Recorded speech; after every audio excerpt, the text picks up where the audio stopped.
We know there are many choices in internet radio, and the staff and host of LA Talk Live would like to thank you for choosing the internet's hottest destination for the most eclectic sound and invigorating talk. This is LA Talk Live. We are more than just talk.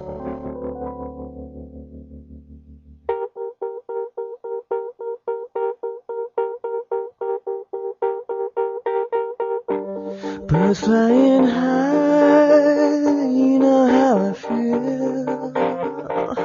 Sun in the sky, you know how I feel. Breeze drifting on by, you know how I feel.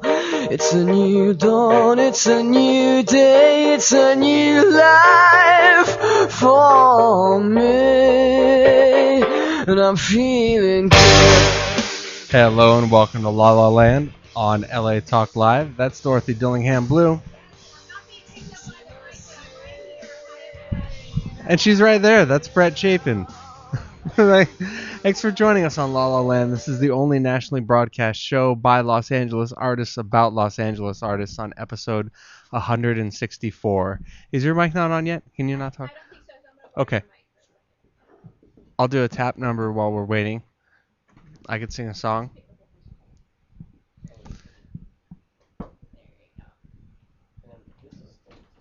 Anyway, thanks for joining us on La La Land. We have a pretty exciting show today. Yeah.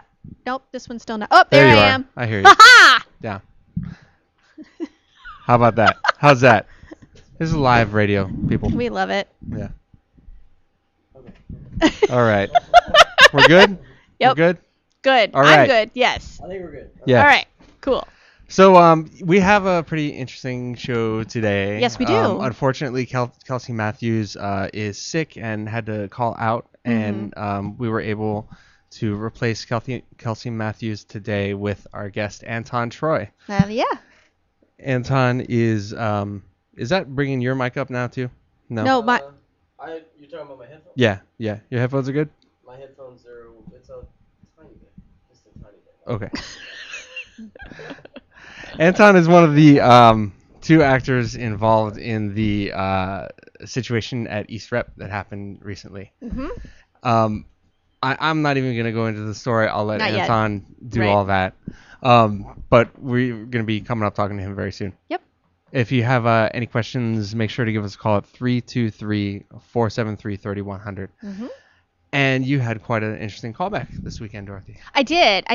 So, I go out for commercials, and I'm glad that I'm now in the category. I'm going out for moms. And so recently my agent said, we have a spot that's looking for real families. Would your husband and son be interested in going with you? And so I put it out to my husband. He's not an actor, but I thought, well, Rex is fine to go, but let me ask my husband Travis. And he said, well, sure, yeah, no problem. So we went, I guess a week ago, and it was really quick. We came in, they asked us a few questions, we left, and lo and behold, we got the call back. and Travis was really excited. Now I'm gone. There you are. You're back. All right. Travis was excited. His office was excited. Everybody's all excited. So off we go to this callback. Now, I've been to these, so I know that sometimes you get a little jerked around. So we're there. They started late, so they were running late. It was we had to wait through lunchtime. Luckily, I brought snacks, and because that's how I am. So we finally get in. Thinking ahead. I'm Good. thinking ahead. Yeah. I'm a mother. I'm a woman. I think ahead. It's one of those things. So we go in, finally they pull us in, and everyone in the room, like the director, the producer, all the client, they're all eating their lunch. So the director, he's wanting to do this sort of documentary style. So he's asking us these questions, and Travis had been really studying the potential sides, the lines for the callback. And I kept telling him, you're literally not going to use that. They're not going to ask you to repeat these lines verbatim. Just maybe know the theme of it and throw it away. Don't worry about it. He was working on it. That's good. He was working on it. I appreciate his, Yeah. But anyway, so we go in, and what they were doing is asking some questions to each of us specifically, and then saying, okay, can you kind of distill that into something really short? And so because I've done this for a long time. That's what I did. I was like, da da da da da da da. He's like, oh yeah, so okay. So then he goes to Travis and talks to him for a little bit, and then asks him to do the same thing. And the look on his face, he just went. So great. And Rex is like crawling on him, and then he like said something. It was. But I'm really glad he came with me, because he can see why I'm so exhausted when I come from these auditions that technically you're not in there all that long for the room, but for the actual callback. But the waiting, you have to like still be on. Your energy has to be ready to walk through that door. So, but the kicker came when we were leaving. And so the director shakes my hand, the director shakes my husband's hand, the director shakes Rex's hand, and Rex immediately pulls it away and goes, ew, your hand stinks, like full volume. I just burst out laughing because, and the director turned kind of red, but then he said, you know what? I was eating a tuna sandwich. It's really kind of my fault. So, but yeah, so that was our call. That was the call. Don't you love the honesty of kids? Like, he'll just say it. There's no filter. Your hands stink. He says it. Just gonna say it out loud. And you know what? He'll probably totally get the part because of that. You guys will all probably get the part because he was honest and funny. Right. And made the director laugh. Yeah. Yeah, so there was that. I was busy with that. And then I just want to say, a sign off to the theater where I started, my first theater ever, my community theater in Columbia, South Carolina, Workshop Theater. They are leaving their space on Bull Street, 1136 Bull Street. Last night was the last blowout. They're moving to a new space. But it was one of those... It's one of those magical things where like you walk in the lobby and you immediately felt home. You walked into the auditorium and it was a safe place to create. Yeah. And those are places that I really hope their new space does the same thing for another generation, because I was just 9 years old when I walked through those doors for the first time, and to have that experience, that's really special, and that's what I try to create in any workshop or class that I teach or any show that I direct, is that it's a safe place to create. It's a place where everyone belongs if you want to be there. So why are they moving? It's a very long story, but long story short, I guess the museum is that's actually been owned by the museum for a long time, and they're going to be demolishing the space. I mean, it's like a full fly system and area and everything. But they have found another space to do their performances for a while. Oh, okay. Yeah. So. Well, good. Sign off to Workshop. You gotta love the places that you start at. Yes. Good luck with on 701 Whaley. Nice. Yeah. So, you have your show opening at Theater Palisades soon. I do. Theater Palisades just opened Cat on the Hot Tin Roof. They last did. Night. I'm seeing it tomorrow, so I'm looking forward to that. Yeah, absolutely. Yeah, cool. I want to talk about Fringe and different things that are going on in Fringe, and I think we'll get to all that. Yes. But right now, my mind's a little bit occupied with this story with Anton Troy. Yes. Mm-hmm. So let's take a commercial break. Yeah, we'll take a break. That's cool, and we'll get you set up so that every time I try to turn up my mic, it's not turning up yours too, so that we're not on the same line. How much for musicals are you, buddy? Yeah. Not when I got headphones on. If you have any questions for Anton Troy, make sure to give us a call at 323-473-3100. You can find us on Facebook at facebook.com/lalalandtalk, Twitter at twitter.com/lalalandtalk. You can send us an email at lalalandtalk@gmail.com. We'll be back on La La Land Talk on LA Talk Live.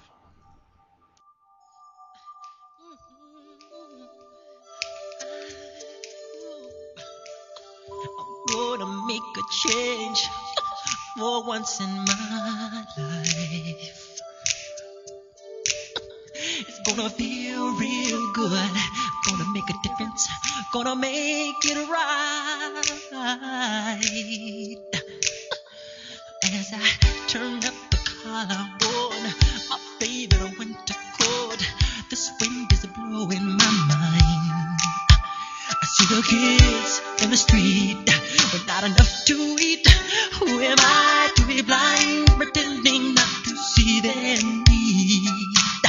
A son's disregard, a broken bottle top, and a one-man soul. They follow each other on the window, 'cause they got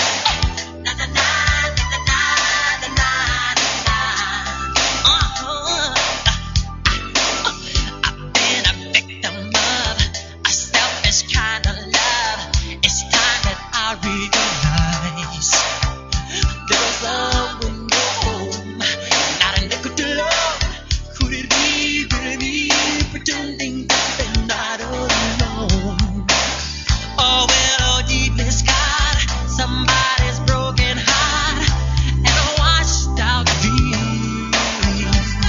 They follow the pattern of the wind you see. 'Cause they got no place to be. That's why I'm starting with me. I'm starting with the man in the mirror. I'm asking him to change his ways. And no message could have been any clearer. If you wanna make the world a better place, take a look at yourself, then make a change. I'm starting with the man in the mirror. I'm asking him to change his ways. And no message could have been any clearer. If you wanna make the world a better place, take a look at yourself, then make that change. Starting with the man in the mirror. Asking him to change his ways. No message could have been any clearer.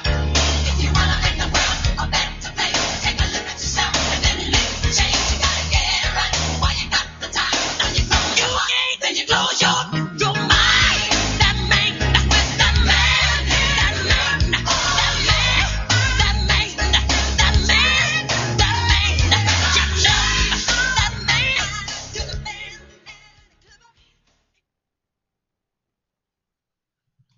This is Brett Chapin. And this is Dorothy Dillingham Blue, inviting you to join us every Saturday at noon Pacific Standard Time for our show, La La Land Talk. Join us as we talk with some of the top talent in LA. Artists' untold stories, your phone calls, and live on-location broadcasts have made La La Land one of the best sources in LA for everything entertainment. So don't forget to tune in to La La Land Talk. Exclusively on latalklive.com. You can also catch us on iTunes Radio, R&B, Live 365, Radio Flag, and now Stitcher Radio. Or watch and listen directly at latalklive.com. Saturdays at noon Pacific time. Find us on Facebook at facebook.com/LaLaLandTalk, Twitter, twitter.com/LaLaLandTalk. Reality radio handcrafted for your listening pleasure. This is LA Talk Live. And we are more than just talk. I think we've got a Shakespeare monologue or two we could do. Yeah. Jazz hands. Kickball change. Good That's stuff. what I'm saying. I'll do some Pippin. Ooh, yeah. Some miming. I'm in a box. I'm in a box. I'm in a box. My clothes ain't all fancy, and my car ain't brand new, but there is joy in my house. Hello, I'm Joel Ramirez And I'm Lolita Robinson Coppage, and welcome to Joy in My House on latalklive.com. Inspirational radio, with a touch of recovery. a reality show where nothing is left unsaid, And no one is insignificant who says it. exclusively on latalklive.com. You can also catch us on iTunes Radio R&B or watch us on Ustream TV. Reality radio handcrafted for your listening pleasure. This is LA Talk Live, and we are more than just talk.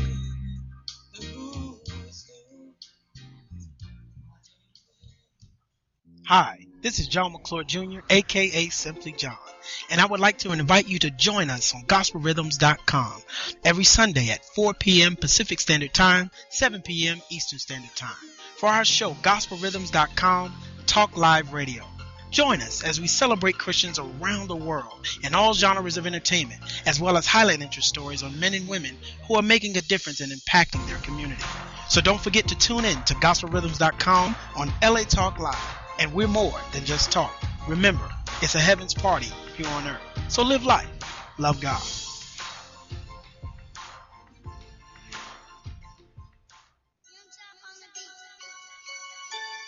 What's up, world? This is Nicolas Cage, inviting you to join us every Sunday, 7 p.m. Pacific Time for New Rules Radio. Join us as we lend our social satire to the week's leading topics, including music, fashion, and politics. So don't forget to tune in to New Rules Radio, 7 p.m. Pacific Time, exclusively on latalklive.com. You can also catch us on iTunes Radio, R&B, Radio Flag, TuneIn Radio, Live 365, AHA Radio, TiVo Radio, and Apple TV Radio.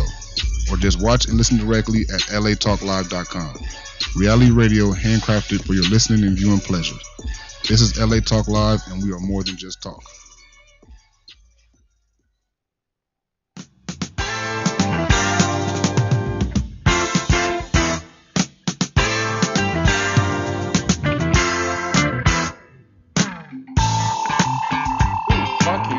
so This is funky.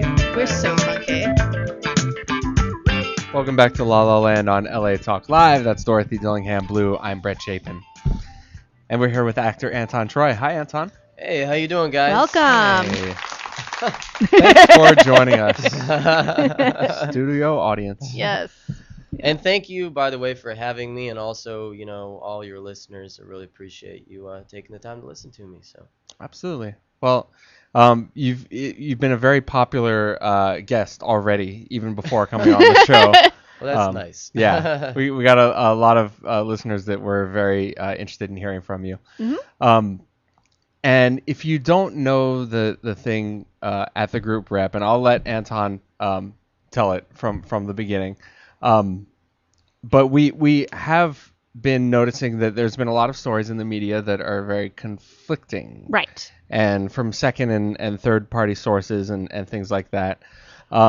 So we went ahead and got the person who was there in the room at the time here to tell us about it.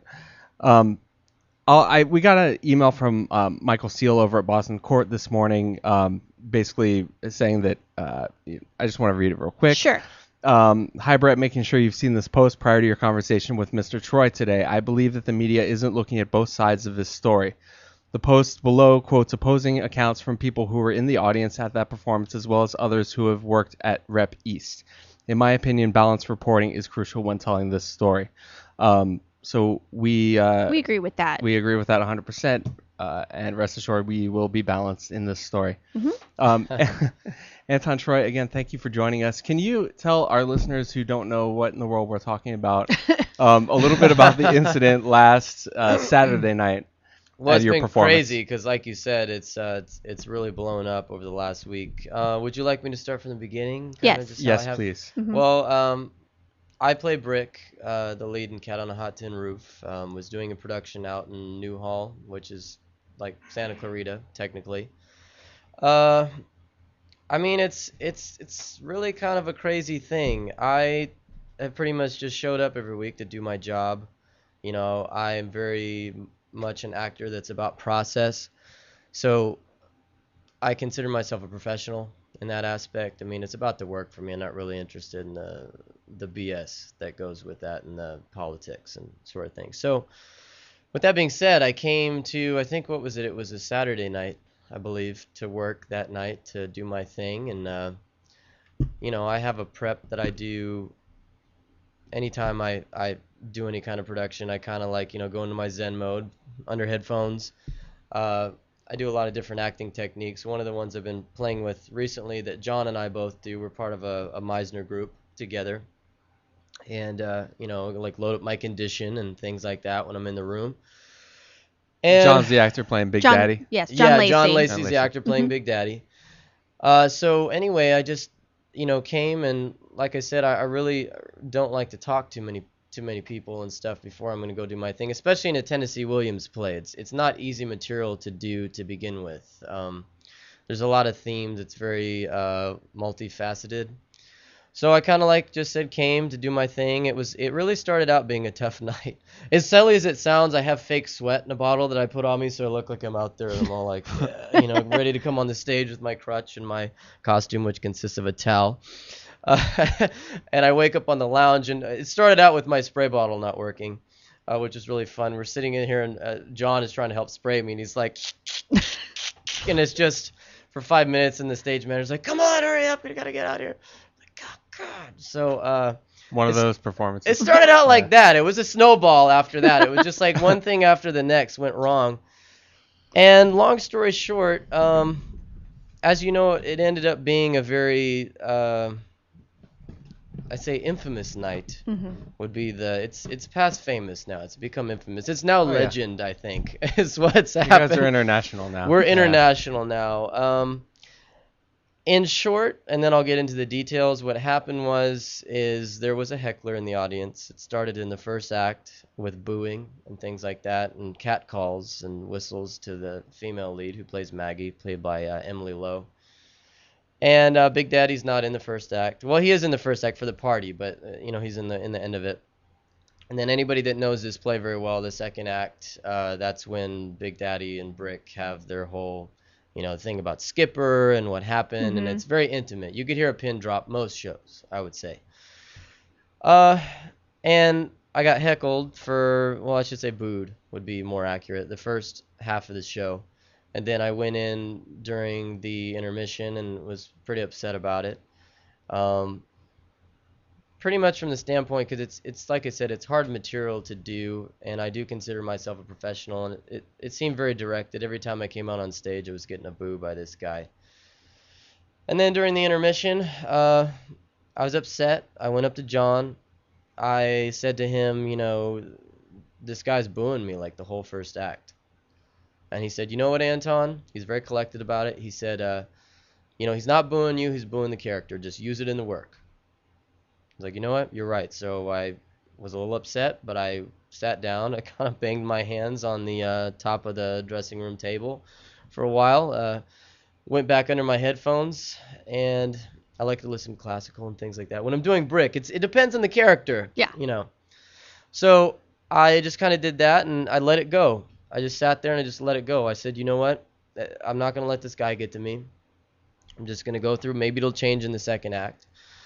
And needless to say, it escalated from there, because I went out in the second act, and in short, what happened is the cat call started again, because she walks me out on stage to meet Big Daddy after he has his little pass out and all that mess. And I come and we have that talk, and he asked me, why did you wipe her kiss off your mouth, and why do you drink? And well, this gentleman that was, well, I shouldn't say gentleman. Let me delete.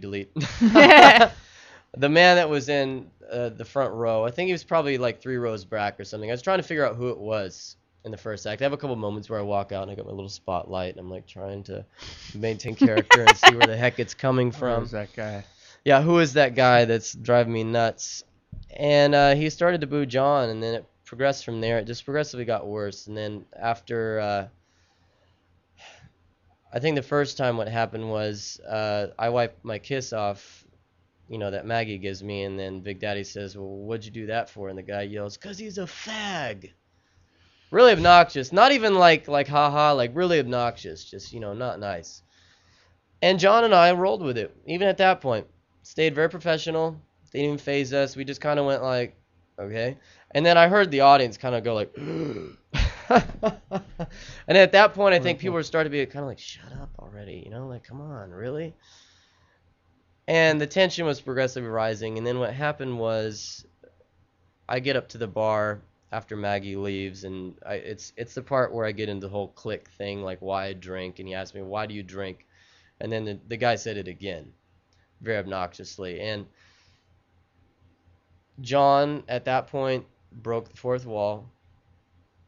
And, I mean, everybody's, I'm sure, for the most part, pretty familiar with what was said. He kind of broke the fourth wall and went after this guy. But, I mean, the thing was, the most interesting thing about it to me that I think a lot of people lose in the articles is he literally broke the wall in character. So what was said? What did he say? Yeah, what did he say? Yeah. Well, as you said, cussing is permitted on Yeah. this show. Yes, Feel it free. is. He pretty much said, what did you say, you motherfucker? Okay. And And what then the guy he say? said, who said that? And then the guy very proudly stood up and said, I did. And he's wearing his little, Western shirt with pearlized buttons on it. It's got the lines. It looks like Grand Ole Opry style or something like that. And the dude gets up, and John basically said, get the hell out of here. Because nobody else was saying anything, and it wasn't going to get any better. And this is right before the part where, especially in this show, what's really interesting about our show, I think that differs from a lot of versions of Cat, is we really went for a lot of realism. It's not your average, with the vernacular. It's more about what's really going on in the scene. So Sure. That's how we approach it. So we're dealing with some, especially John and I. It's really like clockwork. We just really use each other as a net, and we rely on each other on stage, and it's pretty electric most of the time we're on stage, because we're coming from a really real place. Mm-hmm. So, needless to say, when I go into this whole thing telling why Skipper killed himself and this, I don't do it as a throwaway. So I sit there, and it's real to me. Like, I pretty much, draw tears. Yeah. Most of the nights, and in short, it wasn't going to get any better. So I think John took it on himself, because I think it would have gotten worse, in fact. And all John did, honestly, was, he walked out, which is the funny part, too, which is a really interesting part of this story. He could have went over the front of the stage because there's like a short, I guess, I don't know, rise that looks like it's suggesting a window. He could have stepped over that if he wanted to, but he walked out the stage door on the side like he was walking into the gallery in character, walked out, took his vest off, because the guy pretty much stood up and said, "What the fuck are you going to do about it?" to John. Okay. And then John pretty much said, "Really?" So he went over, and this guy's drunk. And mind you, another thing that's really important about this particular story is, and I'm not saying it's wrong, by the way, but the Repertories Playhouse serves liquor. Now, the problem with the serving liquor is they open at 7. The show starts at 8. People start drinking at 7, and they serve hard liquor and stuff like that, whiskey, pretty much whatever you want, wine, stuff like that. And then this guy heckled me through the first entire act. And then during the intermission, I'm sure he went out and drank more. And then John Lacey had a comment from one of the producers there that night. And he said, "John, this is the drunkest audience we've ever had." This is what we're dealing with before we went back on, okay? Now, Right. once again, if you're going to have people drink like fish, you have to have some kind of security. Yeah, I was about to say Somebody that. that like an usher or something, or even when that guy said it the first time, even if this is the thing, like I could even forgiven the booing if the guy wouldn't have gone off the handle and taken it to the next level. I don't think John would even said anything. Right. Personally, I think it would have just, even if he would have booed us through the entire show, it'd been like, whatever. And the cat calls and the whistles, it's really annoying, but it's not, annoying to the point where we have to, take the matter and rise up and mutiny the ship. So John went out into the aisle. Pretty much, he didn't hit the guy or anything. He grabbed the guy though and kind of pushed him over. The dude was so drunk he kind of fell over like a leaf. And then this guy's friends were like, "Oh my God, what are you doing? How the hell?" And then, from what I was told, because it's pretty much surreal at that point, because I'm standing on stage, like kind of like just stupering over a bar with liquor on it, fake liquor. And then this guy falls over, and I guess the guy tries to take a swing at John, and then I had a friend in the audience by the name of Tim Sullivan, who's a director that I've worked with on a movie called Chillerama. It's like a cult horror hit. It's on Netflix. Well, Tim happens to be like a 6'4", 300-pound gay man. And this is where this story becomes even more epic. This dude comes down the aisle, grabs this guy like John Wayne style by the belt, carries him out the doors and like pitches him. And I guess the guy's so drunk he falls like, does like a belly flop. And then his friend punches Tim in the chest. So after that happened, Tim grabbed the other guy, and it got pretty nasty by that. Tim is a bit of a hero in that regard because he pretty much said, "You want to see what fucking fags do? This is what fags do. Why would you come to a play like this? Get the fuck out." And that's a very honest to God's truth. That's how it went down. Mm-hmm. And the testament for me... Did the guy... Sorry to cut you off. Did the guy leave immediately, or did he have no, to they push left. him out? I mean, there was a bunch of people. Like, Tim's a big guy. And the other interesting thing that makes it even more classic Hollywood is Tim's friend, I guess, leaned over to him. He brought a guest whose name is Robbie Vinton. And Robbie Vinton's actually Bobby Vinton's kid. They bought Blue Velvet. Mm-hmm. Yeah. No. Yeah, that guy. Uh-huh. So his son is in the audience. He leans over to Tim when this is going on and says, "We have to do something, man. This is getting out of hand." So him and Robbie, went down. They, kind of muscled these guys out of the room. And at this point, the cast had kind of been like, "Oh my God," because they hear, mother effer this, mother effer that over the intercom in the dressing room. Like, that's not in the show. You know what I mean? So they came out, and then like Gooper, who's played by Anthony Deedle, and Gabby Eubank, who plays May and stuff, they were kind of like putting a filter between Tim and this other guy, to kind of slow it down. And at that point, it got really out of hand. But I tell you what, I've thought about it a lot. I've really tried to think objectively about it. It's not my intention to throw anybody under the bus, including the Repertories Playhouse. I think that they put on some really great productions. They run a nice theater. Like the productions are quality. They build a great set. Mikey Ovington there. I mean, both those guys, I don't have any animosity towards them. I'd say that. However, saying that I thought about it a lot, objectively, because I did. The first 2 days was really kind of like a haze for me, like, what the hell just happened? Yeah, understandably. Yeah, through this whole thing, especially when it started blowing up in the press. Mm-hmm. And I'll talk about that in a second, kind of the statement, what happened and all that. But in short, I keep coming back to the audience erupted in cheers after this guy pretty much got his ass kicked by a large gay man and Big Daddy in front of 100 people. Yeah. It wasn't, and there was some like, oh my God, and stuff like that going on. But the fact that as a consensus, the entire audience cheered when this guy got thrown out is a testament to me how much of a jackass he was. Mm-hmm. Did the ass kicking happen in the theater, or did it happen No, it was out, in the out theater. in the lobby? It was right in front of, like, when I say Okay. Big Daddy walked out in character, he did. Yeah. And I think that's why it's become infamous, because he was. In my opinion, John Lacey wasn't protecting Anton. He was protecting Brick as Big Daddy, and that's what Big Daddy would have done to a field hand. Sure. So, So the guys got thrown out. yeah. The audience erupted in cheers. You guys came back on and did the rest of the show? Well, what happened was at that point, Mikey came back onto the stage, who's second in command at the rep under Ovington.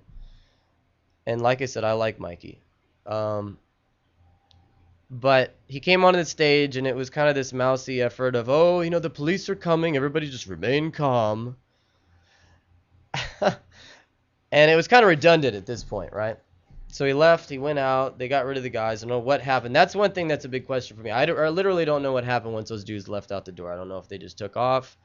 I do know that they made a gun threat, which is another thing. One of those guys threatened to come back and cap all the actors and this kind of thing. Probably because he was thoroughly embarrassed because he got his butt whooped in front of a bunch of people.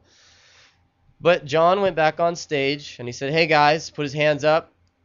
You know, are you okay? Do you want to see the rest of the show? And we got a thunderous applause, like, yeah! And he said, all right, cool. Well, where do you want to start? And everybody's like, well, you know, some people are like, start with Big Mama, start with this. Then people are like, just start where you guys want to start. So we're up there, and, you know, I'm like, hey, let's just roll back into it. And I swear to God, we just went right back into it, and it was electric. Like, we got back into it, went through the whole thing of Big Daddy, and it was amazing because emotions were so high at that point. It was, I've heard some comments, and I'm not tooting my own horn or anything like that. But some people were like, it was like living art at that point, because it was. There was, like I said, it was. We were both a little, you know, on edge by that point anyway, and it's that type of scene. So we finished out the rest of the play, and we got a standing ovation from the entire audience. People were going up and thanking Tim afterwards, even though he went after this guy, and I think the rest of the night, you know, we went next door and had drinks, and the consensus of the cast was just like, wow, what just happened? But you know what? Like, we didn't regret it either. You know what I'm saying? Mm-hmm. Yeah. And in short, I went next door. We were all going to hang out with John. He had some friends in town. And I had some friends that came to the show that were, you know, like, wow, this is like theater and UFC all combined. Amazing. We should get this on pay-per-view, you know? So that was pretty wild.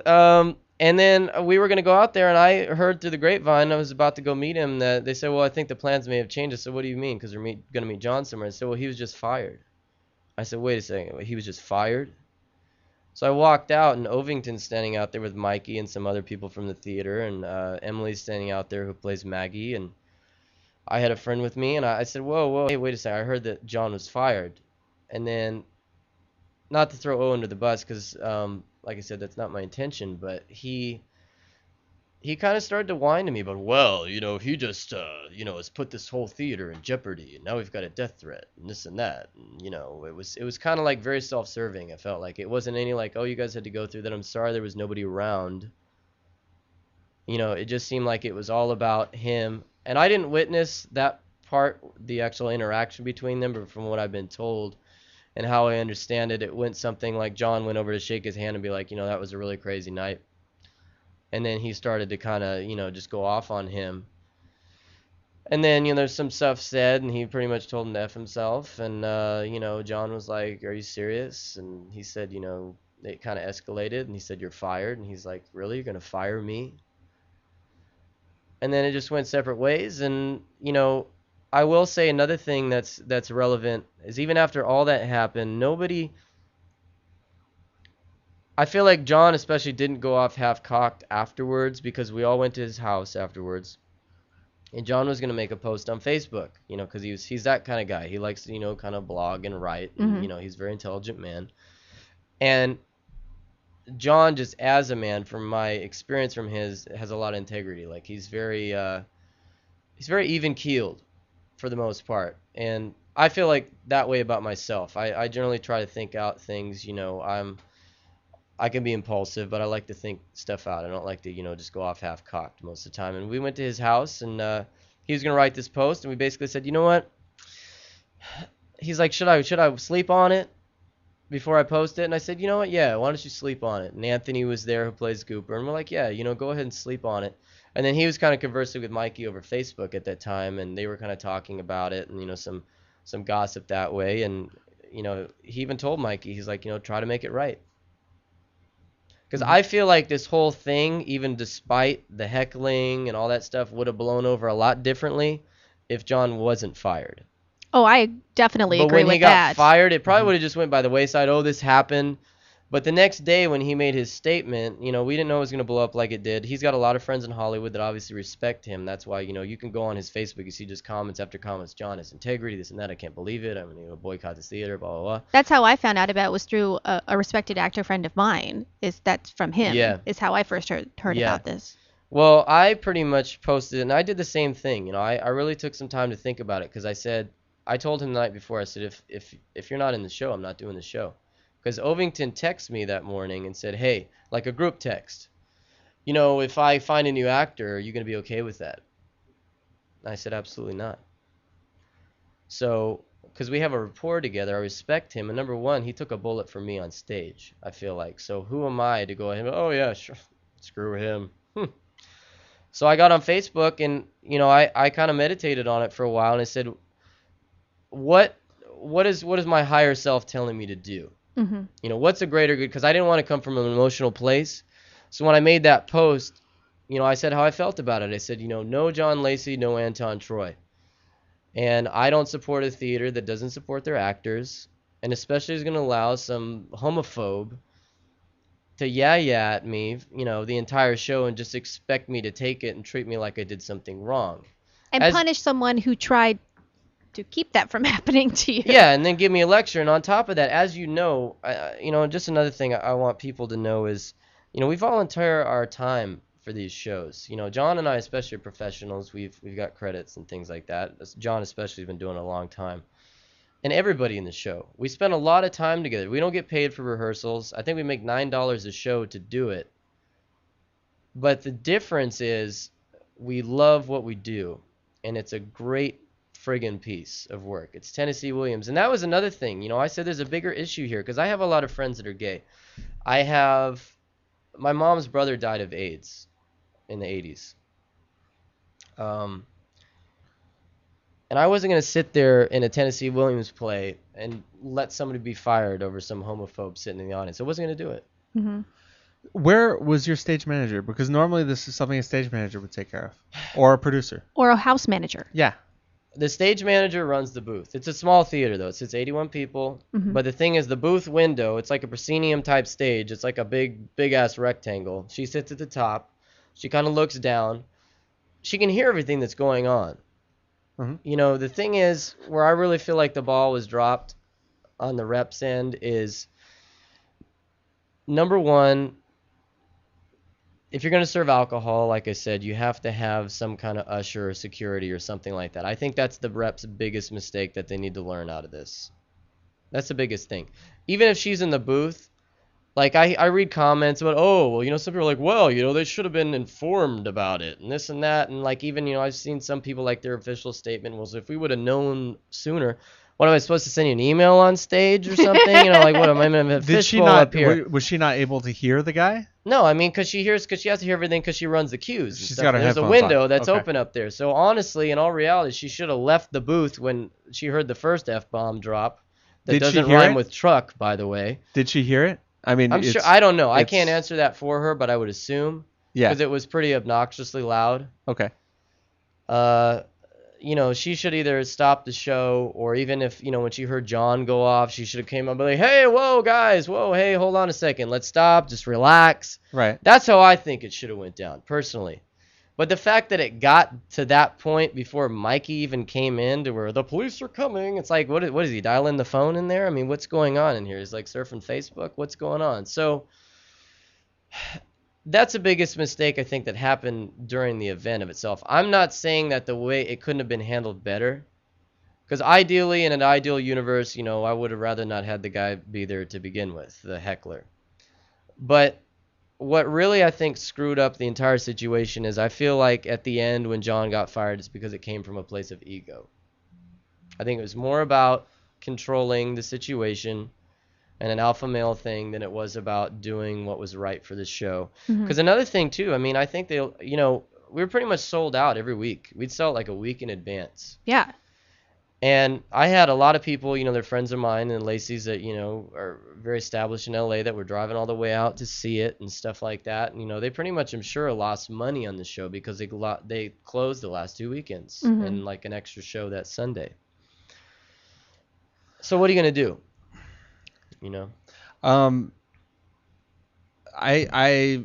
want to, again, put it out there to Rep East. I would love for you guys to come on as well if you want to have your time to talk about what's going on or what happened this evening.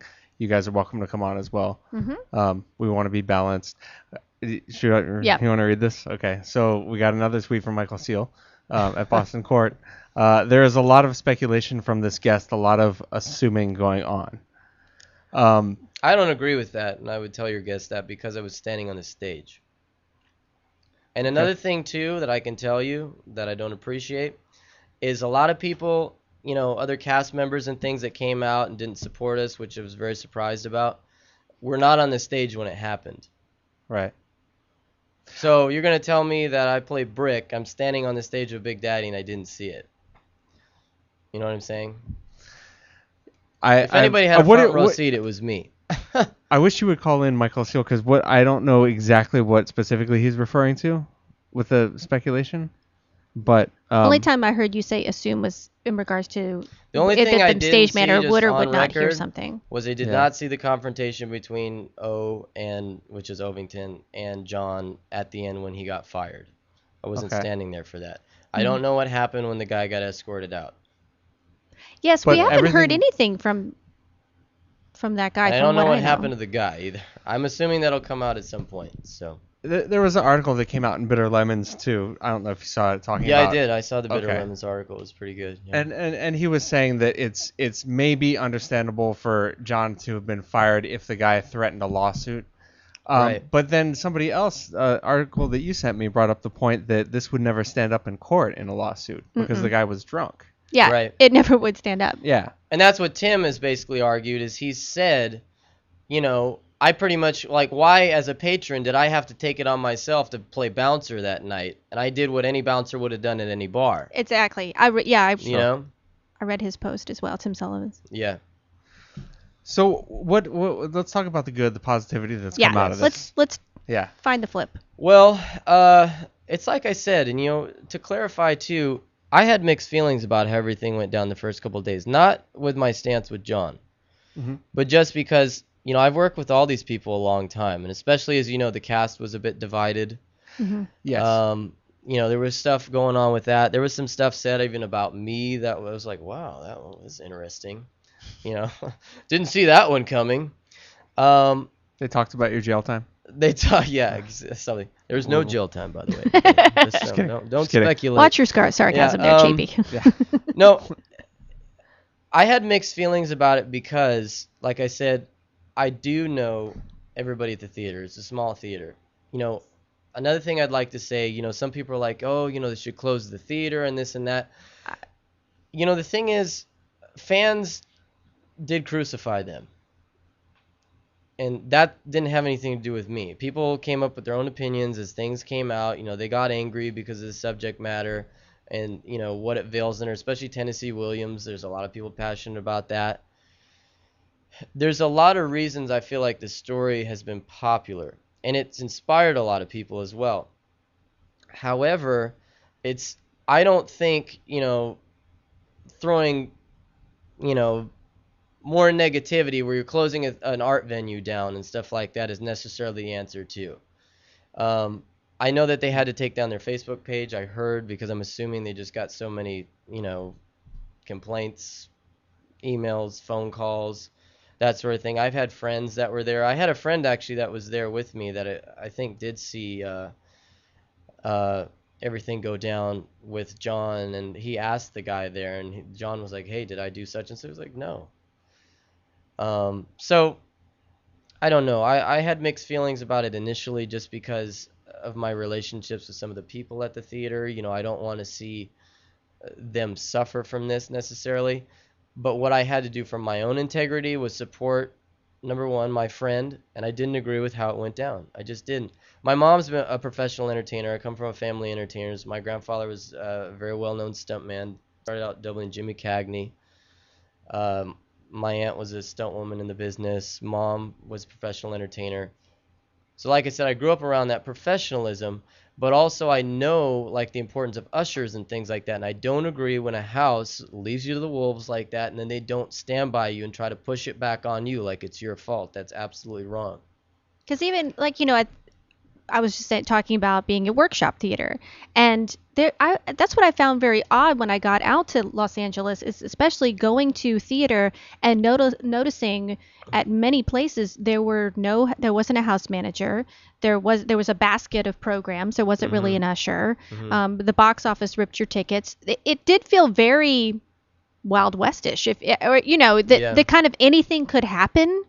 And that's what it felt like. It felt like an old Wild West movie or something. And not in like the exciting way, in the like, oh crap, I'm in Hollywood, who knows who's going to walk in kind of way. Right. So. And I mean, we both do work at Theater Palisades. Yes. Like I think that if our Big Daddy had come off stage and handled an audience member, my first question would be, well, where were we? Why did he have to? And mind you, at that theater, it's our house managers are usually, or not usually, but many times in the, they can order from the over 55 at Denny's. I mean, they. So I think that's something. But also, we don't serve alcohol there. There are a lot of other factors, and also at intermission.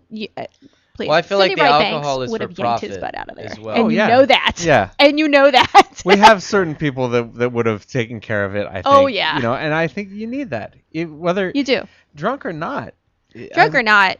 Yeah, you need somebody that's able to handle those kind of things I've around even- all the time. Yeah, I've even, during a youth show, we had kind of what they weren't as, insulting. They were more just, they didn't know theater manners to begin with. Right. And I approached them during intermission. I said, if I see your cell phone and I see you talking again, I'm going to ask you to leave. And Well, they were it's just very like a movie surprised. theater. You would get, Sure. you'd have somebody that asked you to leave in a movie theater if you Exactly. were texting in the theater during X-Men. So why is it okay in 2014 to go to a theater to a Tennessee Williams play, no doubt, and call somebody a fag? And that's another thing that's happened on my end that I feel has been overlooked with a lot of people, is people can say, oh, it should have been handled this way, it should have been handled that way. But the thing is, I was the one that had to take the heat for an entire first act, which is not a short amount of time. We're talking probably like an hour and a half. Yeah. And then on top of that, I come back, a very hard scene. I don't even talk to anybody usually during intermission because I try to focus, because it takes a lot of dedication to do this type of material, especially as it's very long-winded. The Tennessee Williams is, you're talking, it's beautiful the way it's written, it's poetic, but it's not easy material to do, and especially to focus and with the themes. If you want to come from an honest play and make it real, like we said, then it's hard enough without distractions. So the fact that I'm on stage and I'm already having a hard time with it because the guy's been booing me the entire first time, and I suck it up and say, you know what, it's fine, I'm going to do it. But then when he starts calling, nobody likes to be called that. That's like, it's like if you're African American, you don't want to have slurs put at you. If you're gay, you don't want to have slurs, but it's not right. If you're a woman, you don't want to have slurs if you're put a at you woman, either. that's another thing. You don't want to be called whatever. Even if a big mama was like, hey, you fat so-and-so on stage, that would hurt your feelings, character or not. But why is it right to go to something like that, call somebody like that, and if nobody's going to do anything about it? Yes, it was a little bit John Wayne. But I feel like we didn't have another choice necessarily. And another thing that people overlook is when you're in the heat of the moment, things escalate very fast. It's all, great to say later on, well, it should have been this and it should have been that, but it wasn't that. And I also feel like, fans and just theater patrons especially have really, just come to support us in such a huge way. I've had so many emails of people just saying, you know what, thank you so much for standing up. Like, I've even had people like, I'm a gay man in Newhall. I've experienced discrimination in theater. Thank you so much for doing what I wanted to do. Yeah, the community has really come together and been supportive of you guys. And can I read you an email, one that I Sure. really liked that somebody sent to me? I had a gentleman say to me, and these are the types of emails I'm getting from fans. Good for you. Mr. Williams will be proud. I am 75. The American theater needs great men like you. All the best to you. Tommy Nahn in Fredericksburg, Virginia. That's a 75-year-old man. Yeah. Yeah. One other question, I think it's a good one from Michael Seald. Did your guest ask the patrons to be removed at intermission?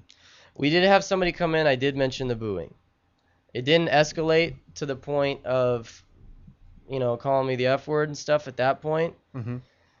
But was I visibly upset? Absolutely. Did you say, let's get rid of this guy? Let's get this guy out of here? I didn't ask them to remove him. I did not do that. Mm-hmm. But I did mention it to the stage manager, and I said, because we had a couple other issues, some sound cues that were missed. I was, dealing with a lot of things that, like I said, were seemingly going wrong that night. Mm-hmm. And we had a great audience that night, too. I think if it was minus that one person in the audience, it would have been just a fantastic show, no drama. Because it seems like he should have at least gotten a talking to at intermission by the stage manager. Yeah. Like, that's, I think, how we would handle it. And why, another thing, too, why do I even have to mention if somebody's obviously booing me the entire first act, and my friends have even said to me, like, we're going to say something to that guy. Yeah. You know what I'm saying? Mm-hmm. It should have been handled. Right. It should have been handled. I think that's a general consensus that everybody can agree with, is something should have been done, whether it was handled right in their opinion or not. Mm-hmm. There was definitely a ball dropped somewhere.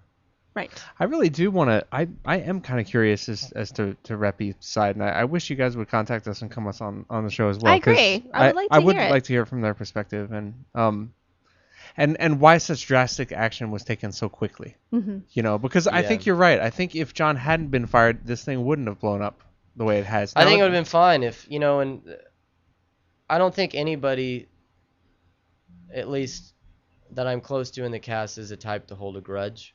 Right. So, if we would have just let the dust settle, went home, come back the next day and been like, hey, you know what? Even if he would have come to us and said, I don't agree how it happened last night. You put the theater in jeopardy. But, you know what? We should have taken care of you on stage. I can tell you from my own integrity as a man, from John's integrity as a man, I think from everybody in the cast, we would have said, you know what? Absolutely. Let's work with it. Let's finish this run. So let's talk about what's going on tonight. Something positive has come out of this. Right. There's been a lot of positive, and that's what I keep telling myself, because it's really become its own thing. Fans, it's been released in every major entertainment publication. It's gone as far as we get stuff from the UK. It's continuing to snowball. Great story on CBS. Yeah, great story on CBS. They ran it a couple times. I say it this way, and as far as like a testament to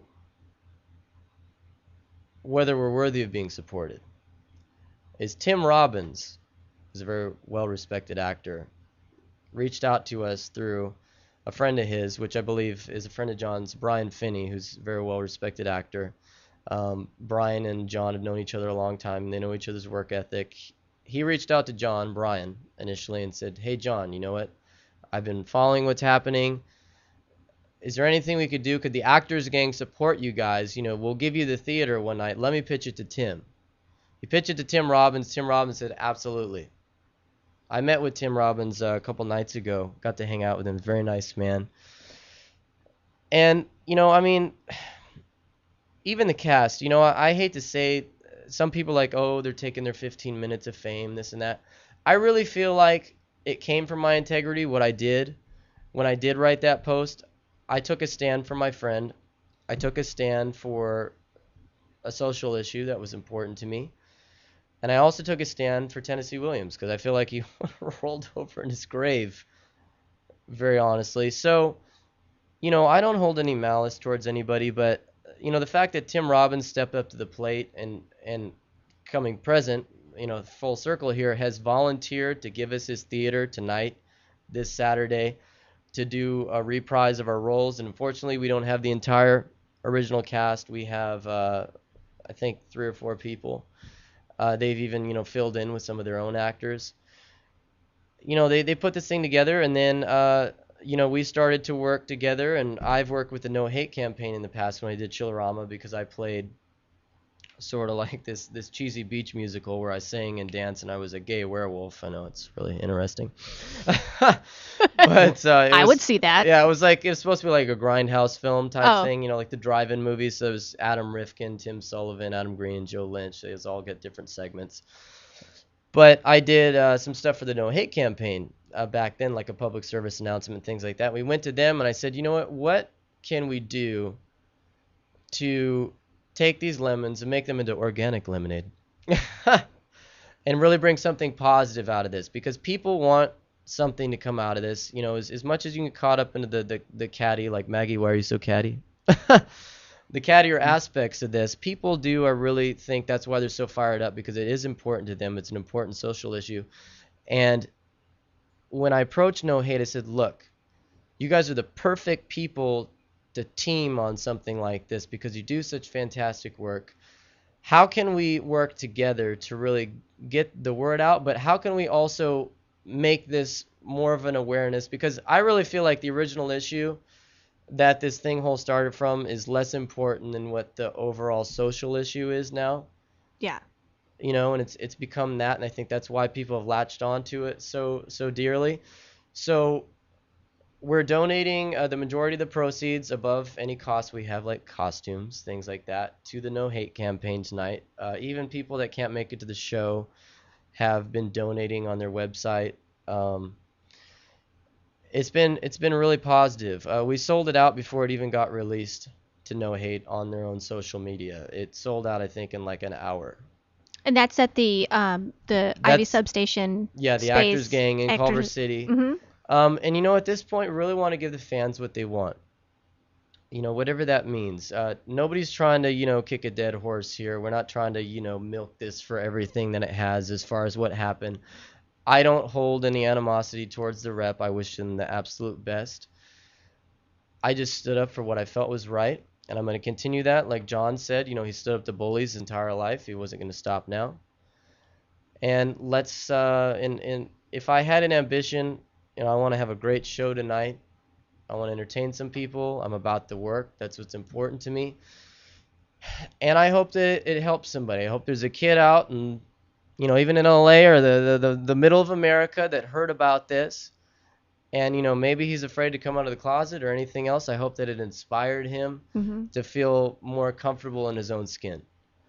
Who from the original cast is joining you for this new production? You've got you, Big Daddy, myself, John and Lacey. Big Daddy, Emily Lowe, who plays Maggie. Good. And then, Good. Yeah, no, it's good. Yes. One of the things was. And I'm sorry, who else? Who else? We have Gabby Eubank, who plays May. And then we have some wonderful actors that the Actors Gang has supplied, to kind of pick up the reins and the other things. But, this whole thing for me has been about tolerance. So even with Emily, even though she had some separate opinions, things like that, John and I had a talk because she'd expressed interest that she wanted to be a part of it. And we said, who are we to say, be tolerant, and then go, screw you, So I'm glad she wanted to be involved after her comments. That's great. It's about forgiveness for me. So, like I said, I really just want to remain true to the material, do the best that I can tonight, see where it goes. Yeah. And that's about it.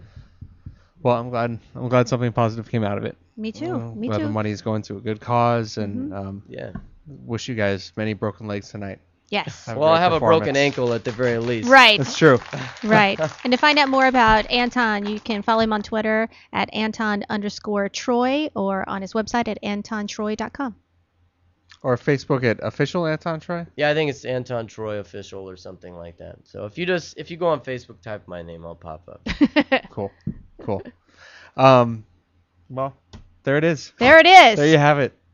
That's our episode. Yeah. Again, East Rep, we would love to hear from you. Yes. Please come on.